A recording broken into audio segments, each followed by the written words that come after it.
chercher à tout prix auprès de telle direction, de telle préfecture, une information en amont de la grande décision, ce n'est pas forcément très utile parce que de toute façon, les cartes sont rebattues au lendemain de chaque prise de parole présidentielle, en gros, pour faire vite.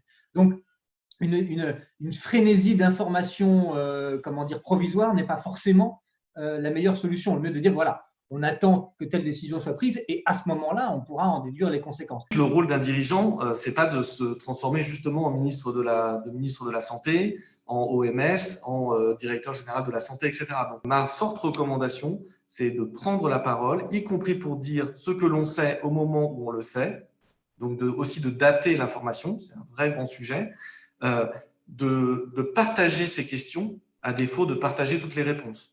En disant, voilà les questions que je suis en train d'instruire.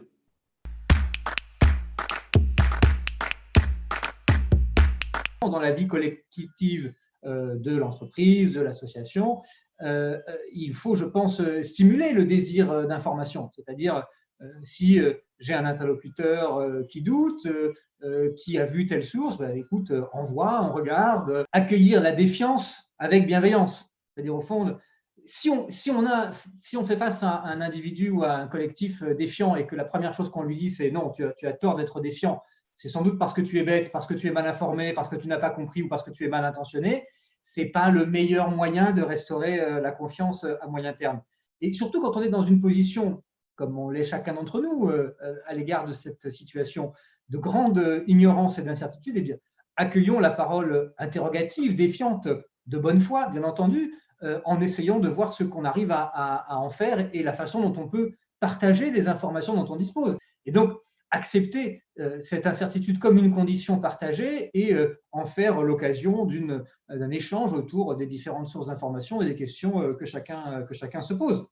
Ça peut être l'occasion de souder un collectif autour de ce genre de questions.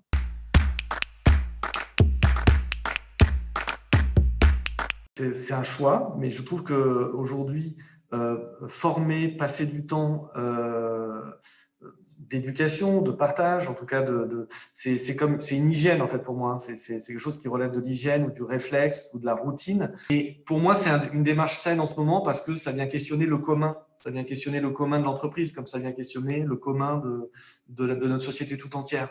Et questionner de temps en temps, on parle beaucoup dans les entreprises aujourd'hui de raison d'être, d'entreprise à mission, etc., etc. Dans cette raison d'être, dans ce commun, quelle est la place pour l'information saine ?